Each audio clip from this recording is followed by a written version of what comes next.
Assalamualaikum warahmatullahi wabarakatuh. Saudara, kembali berjumpa dalam Sapa Kalsel, dan di pagi hari ini kita akan membicarakan tentang Hari Pers Nasional yang akan diselenggarakan di Kalimantan Selatan setelah HPN berikutnya, dan kita akan membicarakan tentang bagaimana persiapan untuk HPN ini. Dan bersama kami di studio sudah hadir Sekretaris PWI Kalimantan Selatan, Mas Toto Fahrudin. Assalamualaikum Mas Toto. Waalaikumsalam warahmatullahi wabarakatuh. Sehat ya? Alhamdulillah. Alhamdulillah. Selalu sehat. Selalu sehat. Ya, dari pikiran tuh biasanya akan membawa fisik juga yang sehat. Oh siap. Ya. Mas Toto, kalau kita berbicara tentang HPN, ini akan diselenggarakan bulan apa dan tanggal berapa tepatnya? Mungkin tinggal 1 minggu ke depan udah prepare, dan rangkaiannya sudah dimulai dari tanggal 7. Tapi sebenarnya dimulai sudah dari sejak Januari. Ada beberapa rangkaian yang kegiatannya dilaksanakan di Jakarta. Dimulai dari tanggal 7 untuk Kalimantan Selatan, dan puncaknya nanti tanggal 9. Jadi puncak peringatan itu biasanya setiap tahun dalam peringatan Hari Pers Nasional itu akan dihadiri oleh kepala daerah. Dan kita berharap di tahun 2025 ini adalah untuk ketiga kalinya. Ketiga kali ya? Betul, ketiga kalinya Kalimantan iya. Selatan menjadi tuan rumah setelah sebelumnya di 2013 zaman Presiden Pak SBY, 2020 Presiden Pak Jokowi, 2025 Presiden Prabowo Subianto, dan kita berharap beliau berarti bisa. 3 presiden. Betul. Kalau Pak Prabowo datang, dan insya Allah beliau akan hadir. Oke. Gitu. Berarti dipusatkan akan di mana itu untuk HPN itu sendiri? Di perkantoran Pemprov Kalsel, karena di situ bisa menampung sampai 2.500 undangan yang akan dihadiri oleh para undangan kepala daerah yang dua. Ini kepala daerah se-Kalimantan Selatan? Enggak, seluruh Indonesia. Oh, seluruh Indonesia. Okay. Biasanya itu paling enggak confirm yang hadir itu dari seluruh pemerintah provinsi, biasanya di 20-an tuh ada yang hadir di setiap HPN rata-rata. Kemudian kepala daerah kabupaten kota yang akan hadir, yang pastinya pimpinan lembaga tinggi negara, menteri kabinet, dan pejabat VIP lainnya yang selevel menteri, dan undangan dari pengurus PWI itu rata-rata kalau satu provinsi itu bisa 50-60 orang yang hadir. Jadi kalau misalnya aja kita kalikan itu ada di angka 1.500 sampai hampir 2.000. Dari 1.500 sampai 2.000. Iya, dari seluruh provinsi akan hadir untuk para anggota pengurus PWI. Tidak hanya PWI, saya tekankan di sini bahwa seluruh insan pers yang berafiliasi dengan seluruh konstituen Dewan Pers, JMSI, SMSI, dan PSI ini dan sebagainya ikut terlibat di dalam kegiatan ini. Itu selama 3 hari berarti mereka di sini? Ya, dari tanggal 7 hari Jumat masuk, kemudian Jumat Sabtu itu sudah dimulai rangkaian. Ada beberapa kegiatan seminar, diantaranya seminar Prabowonomik ini mengangkat tentang tema mengenai ketahanan pangan dan juga ketahanan energi. Bagaimana strategi Pak Prabowo dengan seluruh jajaran kabinetnya merancang sebuah strategi program untuk membuat Indonesia lebih menjadi mandiri dari sisi pangan dan energi. Kemudian ada seminar peran perempuan. Nah, ini penting nih, peran perempuan, bagaimana dia menjadi pondasi utama untuk mencetak generasi emas yang kita prediksi 2045 Indonesia akan mendapatkan bonus demografi. Kemudian ada juga seminar terkait dengan pers, itu adalah mengenai transformasi publikasi media berbasis birokrasi digital. Nah, ini selaras dengan program pemerintah yang melakukan percepatan transformasi digitalisasi, di mana dalam proses kerjasama publikasi dengan para pengelola media itu berbasis digital. Jadi mulai dari pelaporannya, pencatatannya, sampai bahkan penginputan berita yang sudah dipublish itu serba digital. Dan ini harus dipahami oleh seluruh masyarakat pers. Artinya mereka juga harus menyesuaikan dan berakselerasi dengan tuntutan perubahan adaptasi digital ini. Berarti harus adaptif memang seperti itu ya. Betul. Dan ada banyak lagi, termasuk juga seminar ketahanan pangan. Nah, ini juga penting bagaimana pers mengambil peran agar membangun isu-isu publik yang kuat terkait dengan kesadaran publik bahwa sebenarnya Indonesia ini masyarakat agraris pada dasarnya, historisnya ya. Dan itu juga harus dipahami, sehingga itu akan mendorong kesadaran yang kuat bahwa kita harus bisa mencapai bersama sebagai, katakanlah ini asta citanya Pak Prabowo, tetapi juga menjadi satu visi besar bersama masyarakat Indonesia untuk mengembalikan Kalimantan Selatan khususnya dan Indonesia secara keseluruhan menjadi negara yang bisa bersuasembada pangan. Gitu. Berarti ada dua ini ya, ada dua kategori topik yang cukup menarik nih. Ada ketahanan pangan yang bersumber dari notabene bahwa Indonesia adalah negara Iya. agraris, kemudian juga dengan tadi perkembangan teknologi Betul, seperti betul, itu. betul. Itu di match-nya itu seperti apa dan Iya. bagaimana? Ya, oke. Jadi memang setiap HPN itu akan menangkap tema berdasarkan momentum yang kekinian ya. Mm-mm. Nah, kita menyelaraskan dengan agenda pemerintah karena selalu kita mencoba untuk mengaitkan sinergi antara pers dengan pemerintah dalam konteks membangun isu bersama agar menjadi visi besar bersama. Nah, Oke. dalam konteks ini sebagai pemerintahan yang baru, Pak Presiden Prabowo kan menjadikan ketahanan pangan dan ketahanan Yes. energi sebagai agenda nasional, visi misi beliau untuk membawa Indonesia menjadi negara yang tangguh dari sisi ketahanan pangan. Ya. Betul. Tetapi kan memang ini menjadi satu momentum masyarakat pers juga, karena Iya. itu kan tentu isu-isu pers juga harus kita tangkap. Nah, Betul. kita selaraskan isu pers ini dengan program pemerintah juga, nggak jauh-jauh juga, karena kan pemerintah lagi melakukan percepatan transformasi digitalisasi dalam segala aspek. Nah, Oke. salah satunya adalah ketika pemerintah itu memberikan dorongan insentif ya untuk mendorong pers itu semakin mandiri dan kemudian sebagai entitas bisnis juga bisa bertahan, melakukan kerjasama publikasi yang dibiayakan. Maka mau nggak mau pers juga harus mengikuti apa yang menjadi standarisasi dari pemerintah ketika melakukan pola-pola kerjasama itu. Nah, itu menjadi isu yang menarik. Jadi ini adalah menyelaraskan isu tentang pers yang didorong untuk menjadi pers yang bertanggung jawab. Tapi satu sisi juga dia akan bisa mengambil peran dalam kerjasama publikasi, mengikuti apa yang menjadi standarisasi pemerintah yang melakukan percepatan digitalisasi birokrasi. Oke. Gitu. Untuk narasumbernya itu siapa aja? Kita ada mengundang sekitar 7 atau 8 menteri, baik sebagai keynote speaker maupun sebagai narasumber. Di antaranya Menteri Kominfo Digi, kemudian Menteri Bappenas, BPN Bappenas, PPN Bappenas, kemudian Menteri Kependudukan, Menteri Pemberdayaan Perempuan, kemudian Menko Bidang Pangan, Pak Zulhas, udah confirm hadir, beberapa menteri udah confirm hadir secara lisan. Kemudian Menteri Pertanian, kemudian juga Menteri dari Kalsel sendiri. Insya Allah kita akan undang Pak Hanif, beliau adalah Menteri Lingkungan Hidup, karena ada satu tema atau satu gagasan beliau untuk melakukan bukan evaluasi, bukan analisa, tapi melihat bagaimana tata kelola lingkungan hidup di Indonesia yang diselaraskan dengan visi pemerintah untuk melakukan cetak sawah baru, agar nanti tidak menimbulkan kesimpang siuran bahwa lingkungan hidup itu selalu kaitannya dengan menjaga hutan, kemudian menjaga lingkungan. Nah, mungkin harus dipahami bahwa ketika hutan itu bisa diproduktifkan, tentu dengan kaidah-kaidah tata kelola yang baik, nah, itu bisa diarahkan untuk ini. Nah, karena itu perlu juga pandangan dari beliau. Kegiatan seminar itu kan istilahnya berskala nasional dan Betul. itu akan diselenggarakan di Banjarbaru atau di Banjarmasin? Di Banjarmasin untuk Oke, seluruh kita tahan rangkaian. dulu. Ya. Kita akan kembali saudara setelah jeda iklan berikut ini.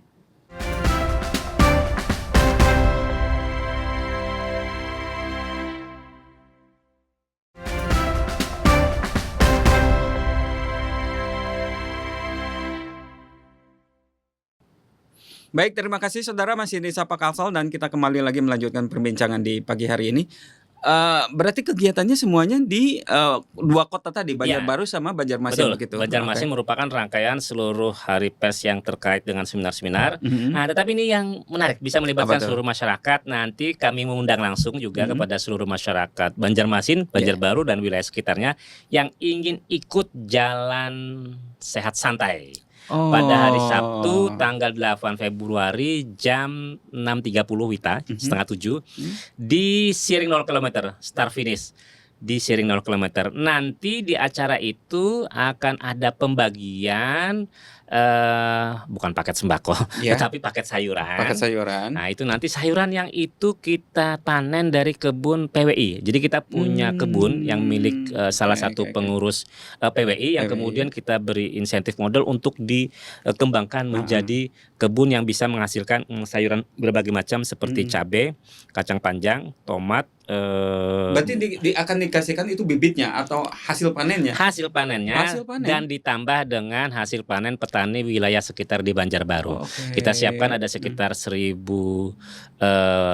kemasan untuk sayuran dari berbagai macam itu, dan ditambah dengan 250 bibit sayuran ya, bibit sayuran yang mungkin itu kalau ditunggu 1,5 bulan 2 bulan dia udah siap panen. Jadi udah cukup udah cukup umurnya untuk bisa dipanen, dipelihara lagi sekitar 1,5 bulan sampai 2 bulan dia akan panen. Ditambah rencananya nanti kita akan kerjasama dengan Dinas Kehutanan di bidang persemaian itu, kita akan dibantu dengan sekitar 250 bibit dari berbagai jenis buah seperti sirsak, mangga, rambutan dan lain sebagainya. Dan itu akan dibagi secara gratis Dan kepada itu peserta. pendaftarannya pun gratis. Gratis, bisa nanti silahkan hadir. Tapi nanti panitia akan membuka link pendaftaran. Nah, bagi pendaftar sekitar 300 atau 350 pendaftar pertama nanti akan mendapatkan kaos yang didapatkan secara gratis. Dan panitia nanti insya Allah akan menyiapkan door prize utamanya berupa sepeda motor. Oke. Itu berarti kan kalau tidak salah nih, kalau tahun yang lalu kan tidak melibatkan masyarakat. Tapi Betul. kalau tahun ini ada melibatkan masyarakat, apa tujuannya? Sebenarnya gini, kita biasanya juga Bukan ikut masyarakat pers ya, maksudnya itu Iya, seperti itu. Masyarakat umum. Betul. Sebenarnya setiap HPN kita selalu melibatkan masyarakat, tetapi format dan formulanya berbeda. Ada yang sebelumnya itu mungkin berupa pameran, kemudian melibatkan masyarakat yang sesuai dengan temanya, pengen kita menghasilkan output bersama. Misalnya di seminar, misalnya masyarakat di bidang kesehatan. Nah, ini tematiknya yang lebih banyak adalah bidang kesehatan dan bidang generasi emas, maka pelibatan BKKBN, kemudian Dinas Kesehatan juga. Dan yang melibatkan masyarakat luas ini kita agendakan dalam jalan santai dan jalan sehat itu. Dan itu gratis dan juga untuk seluruh masyarakat yang ada di Banjarmasin, Banjarbaru dan sekitarnya, begitu ya? Betul. Kalau mau dari luar daerah juga datang nggak masalah. Cuman bagi pendaftar pertama saja nanti kita akan share linknya pendaftaran itu, dan siapa yang sudah terdaftar ya nanti close. Cuman bagi yang ingin daftar nggak apa, langsung datang aja. Oke. Ada batasan umur? Nggak ada, anak kecil juga kalau bisa dan diajak juga nggak apa. Nanti kan dikasih ini. Tapi memang kita menarget 1.000. Tapi biasanya kalau 1.000 itu bisa tambah 0 tuh, bisa 10.000 Bisa jadi. Karena itu sifatnya gratis, kemudian juga ada paket yang seperti itu yang akan dibagikan itu, ya. masyarakat kita tuh kalau ada hadiah biasanya dia sangat semangat. Iya. Hadiahnya sepeda motor. Kita pengennya dikasih hadiah yang lebih, tapi memang ada keterbatasan juga dari sisi. Tapi ini menarik ya, ada semacam paket hasil pangan seperti itu. Betul. Karena tahun ini itu adalah agendanya atau topiknya menguatkan untuk ketahanan pangan. Jadi bukan, saya bisa katakan tegaskan bukan. Jadi memang ini sebenarnya memang kebun bersama, walaupun secara secara kepemilikan lahan adalah milik pribadi, salah satu pengurus PWI, tetapi memang selama ini ada peran PWI di situ untuk ikut mendorong. Nah, jadi misalnya kita membantu support berupa bibit, pupuk dan sebagainya. Sebenarnya kita punya harapan dan keinginan untuk mengembangkan tidak hanya berbasis tanaman pangan berupa hortikultura, tapi juga pengembangannya ketahanan pangan dalam aspek budidaya ikan misalnya. Nah, itu kan pengen kita kerjasamakan Dinas Perikanan gitu ya. Tetapi memang ada keterbatasan lahan, sehingga dan ini juga resikonya besar. Biasanya ada siklus musiman, kalau kena penyakit ya gitu juga ini. Nah, kita belum masuk sampai ke sana, tetapi yang kita garap bersama ini masih di sektor. Tapi udah lama nih kebunnya sebenarnya. Iya, betul. Berapa kali panen sudah. Berarti ini akan menjadi sebuah prototipe untuk kedepannya juga untuk pengembangan teman-teman pengurus di PWI. Betul. Jadi sebenarnya PWI itu memiliki lahan ya. Kita juga dapat hibah sebelumnya dari pemerintah Kabupaten Batola. Kita dikasih lahan di wilayah Jejangkit. Itu kurang lebih sekitar 5 atau 8 hektar saya lupa, dan dibagikan kepada seluruh pengurus PWI dan anggota PWI yang berjumlah sekitar 400 lebih itu. Dan tetapi memang dari dulu kita nggak bisa mengelola karena memang di sana itu sangat tergantung dengan siklus alam. Jadi dia memang selain wilayahnya itu rawa, ya kalau musim hujan dan hujannya itu adalah hujan besar sampai banjir, dia akan terendam dan itu beresiko memang. Ya, seperti itu. Dan itu yang memang belum bisa kita kelola dan kita garap, padahal itu lahannya sangat luas. Jadi yang di Banjarbaru yang masih bisa kita garap untuk lahan-lahan berupa tanaman hortikultura seperti sayur-sayuran gitu. Kalau tadi itu jalan santai itu kapan akan digelar? Gimana? Jalan santai itu kapan Hari akan Sabtu tanggal 8 Februari dari jam setengah 7 sampai jam 11 kali ya udah selesai. Dia hanya muter aja kok. Di Ya. Siring itu aja muter. Dan apa namanya tempatnya di Siring 0 km. Ya. Siring 0 km hari Sabtu itu. Silakan masyarakat kalau ada yang ingin datang ya. Kita pengen sebenarnya hari Minggu karena di situ kan berdepatan dengan Car Free Day, tempat masyarakat untuk berkumpul ya. Betul. Tapi hari Minggu itu tanggal 9 bertepatan dengan puncak Hari Pers dan itu menjadi hari agenda. penutupan. Iya. Oke. Dan biasanya Pak Presiden hadir, tentu ada pembatasan-pembatasan terkait protokoler itu. Itu kan kalau misalkan dilihat dari undangan kan dimungkinkan, diprediksi itu ada 2000 undangan yang akan masuk. Betul. Berarti secara bisnis dilihat dari sisi okupansi hotel seperti itu kan berarti ikut mendorong ke sana ya. Berarti tadi saya baru dapat informasi juga dari tim EO yang menjadi vendor kerja sama kita untuk menghandle. Kita tahan dulu Mas Toto. Kita akan kembali saudara setelah jeda iklan berikut ini.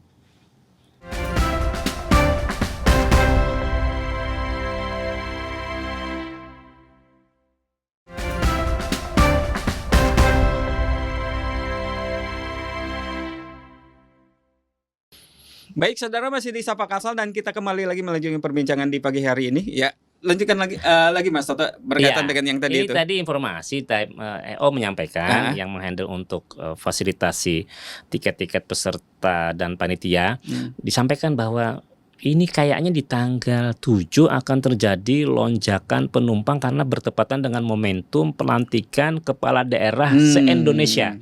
Jadi nanti titik keberangkatan yang dari Jakarta dari seluruh wilayah Indonesia itu akan crowded dan pasti akan ini. Ini juga perlu kita antisipasi karena memang. Tapi kan itu pelantikan tanggal 6 kan? Betul, tanggal 6. Biasanya kan tanggal 7 mereka pulang. Tanggal 7 itu adalah rangkaian sudah dimulai dan rata-rata tanggal 7 itu udah pada datang peserta dari berbagai daerah di Indonesia. Artinya kalau yang transit misalnya itu 90% biasanya transit itu dari peserta dari berbagai daerah. Dari Sumatera yang pasti, Sulawesi karena jarang penerbangan direct flight.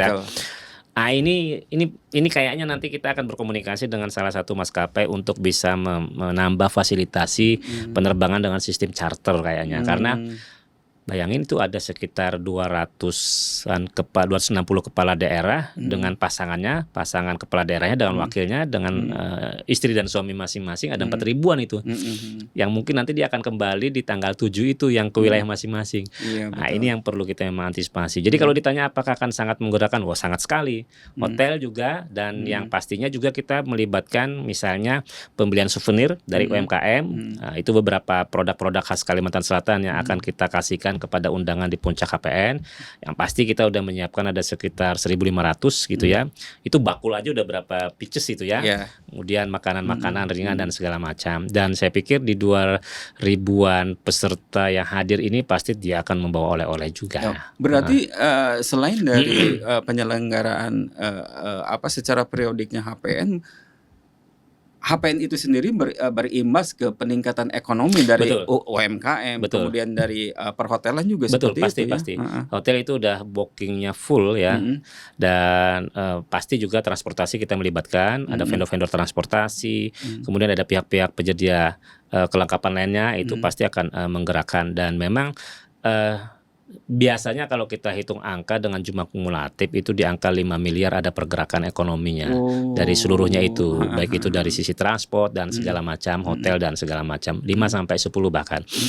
Jadi dimanapun ketika HPN itu dilaksanakan di seluruh wilayah di Indonesia, itu biasanya memang di angka 2.000 sampai 2.500. Pengalaman di 2020 kemarin saya juga menjadi penanggung jawab dan panitia juga. Ketika itu karena ini karakter ya, Pak Jokowi waktu itu kan sangat suka dan dia sangat fleksibel sehingga ketika ada hari puncak yang dibatasi sekitar itu 2.500 ternyata mungkin nggak tahu apa perintah Pak Jokowi udah itu di los saja karena beliau mungkin merasa aman.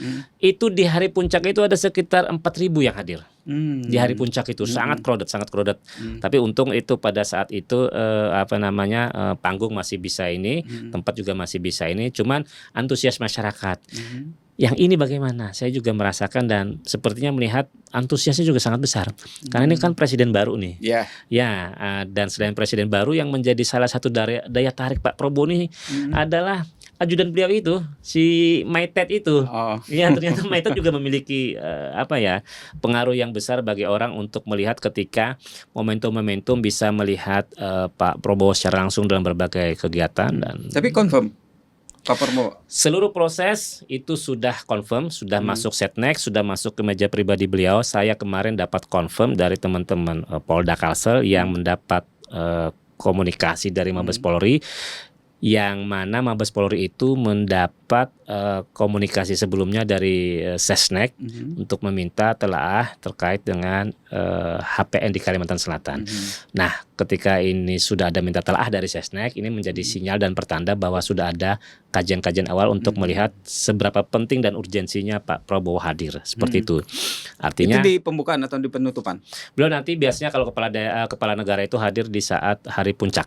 Hari Jadi puncak. beliau nanti menyampaikan pidato sambutan dan saya yakin Pak Presiden juga pasti ingin mengajak seluruh masyarakat pers di Indonesia untuk bersama-sama menjadikan ketahanan pangan, ketahanan energi sebagai visi bersama. Saya pikir mungkin Pak Presiden akan menyampaikan itu, bahwa ini harus menjadi sebuah agenda yang terus digaungkan oleh pers, ya, dan itu yang saya pikir menjadi nilai penting HPN bagi kepala negara siapapun agar ada keselarasan. Saya pikir termasuk Pak Prabowo yang baru dilantik 2024 kemarin ya. Iya. Tapi ya emang mungkin karena semua hampir seluruh kepala daerah itu kan semuanya baru ya. Ya, Iya betul, kan? betul. Itu menjadi animo juga ya bagi, Betul, betul, bagi betul, masyarakat. betul, ya. betul. Jadi ini kan kepala daerahnya kan baru semua. Jadi memang biasanya ya panitia itu memang mengundang para kepala daerah. Oke. Kalaupun kita tidak mengundang, biasanya para pengurus PWI-nya sendiri yang minta, boleh enggak kepala daerah kami karena berminat untuk ikut. Tidak Iya, hanya iya. kepala daerah pada level gubernur, tetapi hampir semua kepala daerah di level kabupaten kota. Karena kan PWI ini kan organisasi yang memang benar-benar bukan mengakar, tetapi memang memiliki struktur jaringan yang sampai di level kabupaten kota. Ya, jadi misalnya Kalsel saja itu ada sekitar 10 kabupaten kota yang sudah memiliki pengurusnya. Bayangin misalnya kalau kayak kita ada HPN di berbagai daerah biasanya. Ya, dari Tabalong tuh pasti ikut, Balangan nanti mau ikut, Banjarmasin tuh pasti tuh. Setiap HPN dia pasti ikut Setiap kepala daerahnya. HPN itu kan diperingati setahun Setahun sekali. sekali Jadi di daerah mana itu biasanya pengurus PWI provinsi juga hadir, Pak Gubernur biasanya juga ikut hadir, kepala daerah kabupaten kota juga biasanya ikut hadir. Iya, iya. Nah, itu hal yang sama juga berlaku bagi kabupaten atau provinsi lain yang datang ke Kalimantan Selatan nantinya. Saya kemarin tadi malam barusan rapat dengan panitia pusat, udah ada confirm ada sekitar 15 sampai 20 kepala daerah selevel gubernur rencananya yang mau hadir gitu. Iya, oke. Belum itu lagi kabupaten kotanya itu. Karena momennya pas ya. Mereka baru dilantik kan. Mereka Dan- baru betul. terpilih yang baru, Iya. semuanya pas di sini juga ada Iya, HPN. betul, dan daya seperti tariknya itu. juga di situ karena memang ini menjadi agenda rutin dan sudah menjadi agenda protokoler rutin juga. Dan selalu menjadi daya tarik karena situ ada kepala daerah biasanya, kepala negara yang akan bicara, menyampaikan apa yang menjadi gagasan-gagasannya. Oke. Itu Untuk yang di kita- hari puncak apa agenda yang penting yang sangat penting? Oke. Ada beberapa nanti yang akan kita tawarkan dan ini sudah dirancang skenario-nya. Ada 3 agenda penting yang akan dimasukkan dalam rundown hari puncak. Pertama nantinya adalah penyerahan penghargaan kepada Gubernur Kalimantan Selatan Pak Haji Muhyiddin. Karena Kalimantan Selatan yang diwakili oleh kepala daerahnya itu selalu mendorong dan memberikan kontribusi serta apresiasi yang luar biasa kepada pers. Nah, itu diwujudkan dalam bantuan-bantuan berbagai kegiatan-kegiatan selevel nasional. Beliau akan menerima penghargaan sebagai kepala daerah yang peduli dengan pers dengan menerima pena emas. Kemudian akan ada peresmian, rencananya udah dikomunikasikan juga dengan Pak Gub. Rencananya peresmian jalan yang akses alternatif menuju bandara. Nanti kilometer berapa itu saya lupa, itu yang masih belum dibuka secara resmi. Iya, betul. Nah, itu rencananya akan dibuka dan dikomunikasikan sudah dengan Pak Sekda Kalsel sebelumnya yang sekarang menjadi Dirjen Bina Marga di Kementerian PUPR. Nah, itu sudah dikonfirm nanti akan dimasukkan dalam agenda peresmian. Dan satu lagi nanti rencananya kita akan mengadakan simbolis kick off. Jadi kepala daerah kabupaten kota di Kalimantan Selatan itu akan menandai dengan sirene kick off dimulainya apa yang menjadi program, visi dan target mereka sebagai kepala daerah terpilih, khususnya dari dalam mendorong bagaimana peningkatan ketahanan pangan menjadi swasembada dan relate dan selaras dengan visi Kalimantan Selatan untuk menjadikan sebagai gerbang logistik gitu. Oke, terima kasih Mas Toto. Oke, terima kasih sama-sama. Demikian pembicaraan di pagi hari ini. Kita akan kembali di episode berikutnya. Sampai jumpa.